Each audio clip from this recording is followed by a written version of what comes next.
Hello, my name is Dwayne Kimball, owner and founder of KMD89 VA Claims Consultant, Leave No Vet Behind, and also I'm a United States Army veteran. Today I'm bringing you another educational video as it pertains to the VA disability compensation claims process. And today I'm going to be discussing the difference between an FDC claim, also known as a fully developed claim, and a standard claim.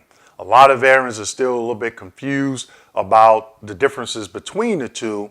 And also in this video, I'm going to discuss which one I used and which one would I go back and use if I had to, start my claim, if I was doing my claim all over again, and some of the successes that I think that you may have. Okay, so let's jump right into it. So if you saw any of my other videos, you know I love showing slides, and I have 3 slides today where I'm going to talk about to show the differences between the FDC claim criteria and the standard claim criteria, okay?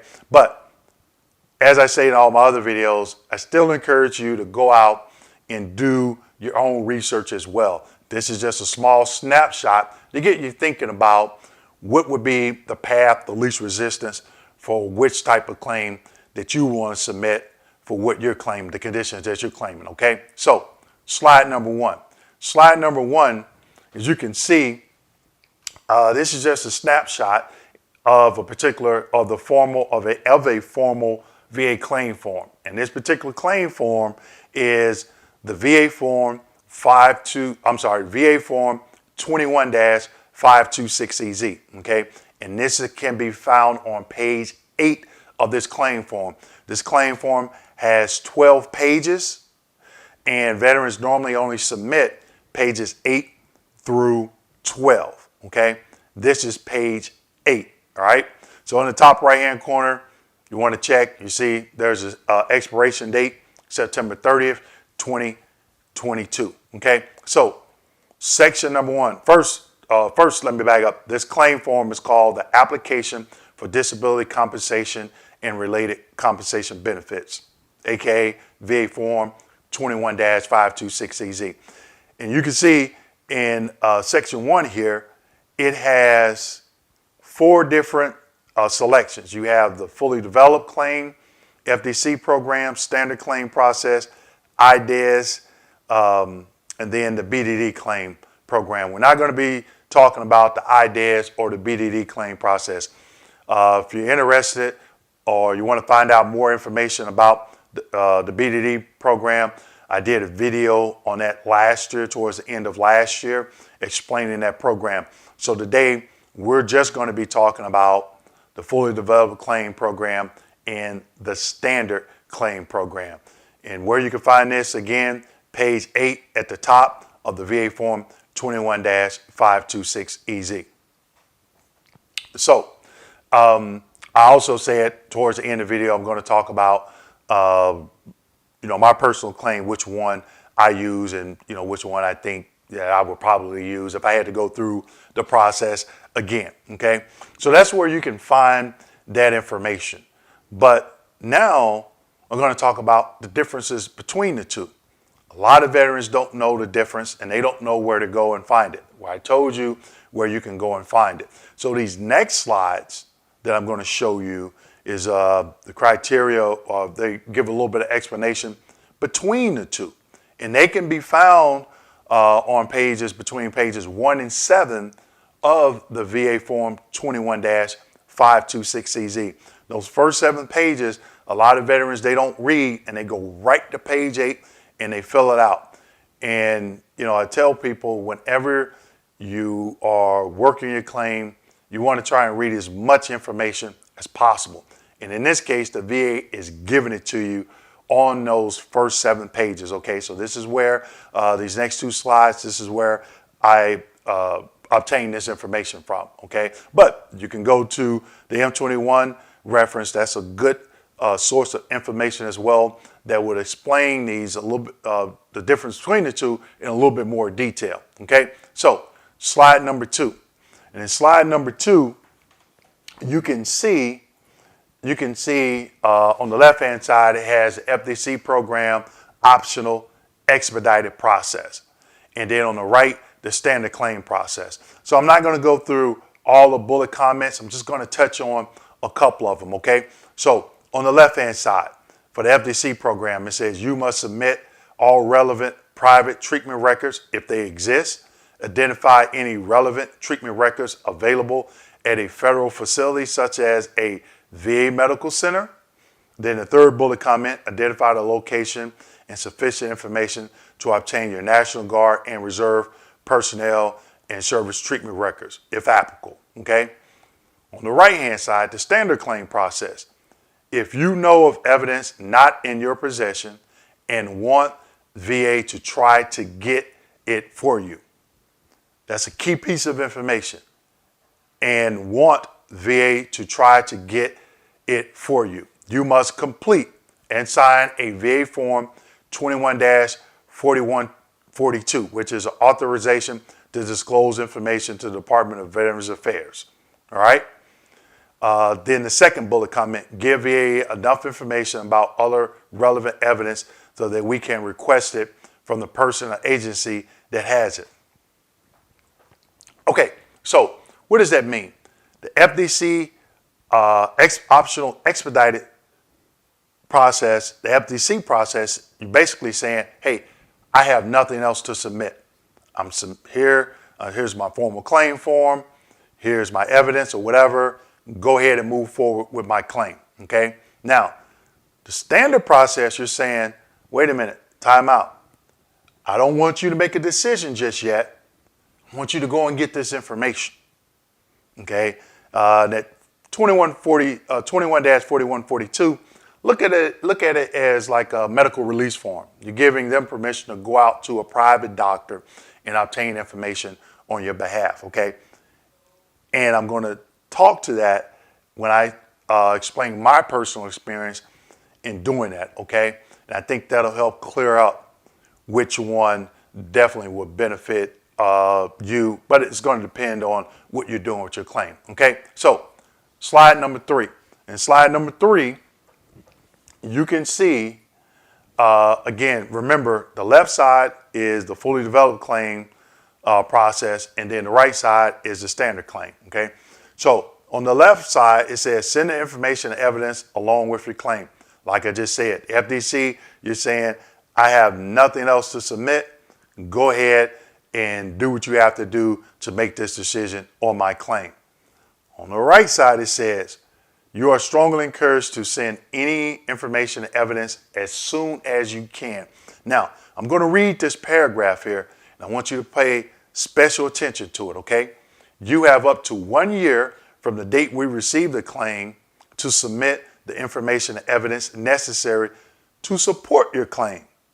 If within 30 days you do not provide any evidence or do not provide us with the information needed to assist you with obtaining evidence, we may decide your claim prior to the expiration of the 1 year period. If we decide the claim before 1 year from the date we receive the claim, you will still have the remainder of the 1 year period to submit additional information or evidence necessary to support the claim. Now, let's go back to the top. It says, if within 30 days, you do not provide any evidence or do not provide us with the information needed to assist you in obtaining evidence, we may decide your claim. Okay? So what does that paragraph mean, or what are they saying under the standard claim process? Basically, you know, that VA Form 21-4142 that I talked about in slide number 2, if they don't get that within 30 days to go out and get the information for you, they may go ahead and move ahead and just go ahead and decide your claim. So the fully developed claim process is basically saying, hey, here's my claim. Go ahead and move my claim to the next step. I have no evidence, nothing. The standard claim process, you're saying, hey, time out. I want you all, meaning the VA, to do some type of additional development. Don't move forward with deciding my claim. But understand, like they just stated when I showed you in slide number 3, after 30 days, if they don't hear anything, they'll go ahead and move forward. Now, you got to think about it. You just put your claim on hold for 30 days. All right? So, some of my personal experiences. When I first filed my claim, there wasn't an FDC program. Basically, everything was, standard, I guess, at that particular time. Okay? So, one thing that I did that I wish I hadn't have done, well, I did do it.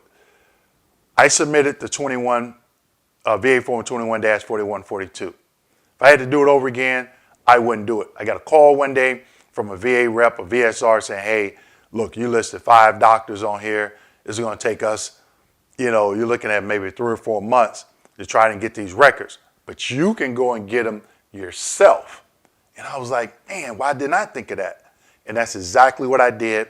I got all of them within a matter of a couple of weeks, actually, because as soon as I got off the phone, I just started calling doctors that I wanted to get the information. I got it myself. They faxed it to me, and I got it over to the VA within a matter, like I said, a couple of weeks, okay? And actually, it did help. There was some information I was just confirming that I had a current diagnosis. That's all it was. But thinking about it today, would I do that today? Probably not. Here's why. Because now you have the option of submitting an intent to file. Okay, you're putting the VA on notice that, hey, in the next 365 days, I'm going to file a formal claim form. And then I could go out and get that information myself and not count on the VA to do it. Okay, because it's going to be a lot faster, I think, anyway. I get it. If I have a DBQ, disability benefit questionnaire, a nexus statement from my private doctor, an actionable and sufficient DBQ and nexus statement. A lot of veterans, they don't get it. They think it's actionable and sufficient for rating purposes, but it's not. But let's just say for all intents and purposes, you got the DBQ nexus statement and they're good to go for rating purposes and whatever additional evidence you have, and you submit that with your formal claim form, I would select an FDC claim, okay, because I've already went out and got all that information. Now, keep in mind, there's a section on the VA form 21-526EZ that states, have you received any treatment from anywhere? Okay, now when you select that and you check the FDC box at the top, when you put that information in there, saying that you want the VA to go out and get that particular private medical evidence, you just removed yourself from the FDC program because, as I stated, in the on the standard claim process, they need that 21-4142 to go get that information. So when they see that you wrote down, I received medical treatment from this particular private doctor, or let's say it's multiple doctors, then you're telling them, hey, I want you to go get that information. They're going to send you a VA form 21-42, VA form 21-4142. You sign it, you send it back. Then they go out and get those records. Each time that action is like 30 days. Now you're probably looking at 3 or 4 months down the road. And has anyone looked at your claim to schedule a CMP exam or even review your service treatment records or whatever to make a decision if you warrant a CMP exam? But let's just say you don't warrant a CMP exam. They still have to complete that development to get those records, to give you due process for your claim. Okay? So my last claim, I did an FDC claim. I was doing an increase for a particular condition. And matter of fact, I was already 100% P&T. So I was not worried about them looking at anything else. They weren't going to look at anything else other than the claim that I was claiming for increase. Okay? So I knew that I did the intent to file. I scheduled an appointment with my private physician to get a DBQ done. I got the DBQ done. I made sure it was actionable and sufficient for rating purposes, and I submitted it along with a VA form 21-526EZ with the FDC box checked. Now, the VA still scheduled me for an exam. I refused that exam because I knew that information was good enough for them to rate my case. I didn't want there to be any conflicting medical evidence I shared this story in some of my other videos, okay? In a couple of weeks, I got that rating decision in the mail. So it took about, I want to say about a month, around a month, maybe 5 weeks. And the only reason why it took so long is because that VSR felt the need to schedule that exam instead of sending it to the RVSR and say, hey, got a veteran here, has a DBQ, go ahead and make it ready for decision, RFD, and send it to the rating activity. They didn't do that. They decided to schedule a CMP exam, and that's what held my claim up for a couple of weeks. If they hadn't done it, I would have had that claim done within a month, okay? So that's the difference between an FDC claim and a standard claim. And I shared with you when I did that whole VA form 21-4142. Again, would I do it again and ask the VA to go out and get those records? No, I would do it myself. Now, again, you got to keep in mind when you're going out for private records, some private doctors keep them up to, I think, maybe 7-10 years or something like that. So if it's been 20 years ago, there may, the doctor could have retired, passed away, the doctor's office could have closed, and those records are just gone, okay?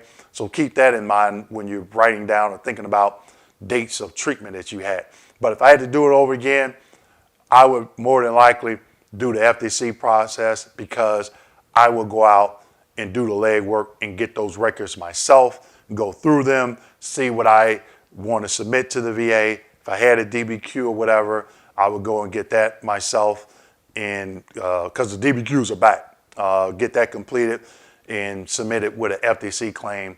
I would check the FDC box on the VA form 21-526EZ. So please like this video, subscribe, hit that notification button. I have my educational training updated on my website at kmd89.com. And where can you find that where can you find that link? In the description section. And also, I'm still getting a lot of questions about how did you go about submitting a FOIA request? Guess what? In all my videos, I put that in the description section of each video. Okay, so you just have to click that show more button and you'll see how I obtain that information. So again, please like, subscribe, hit that notification button. Please check out my monthly educational classes, and I'll see you in my next educational video. Thank you.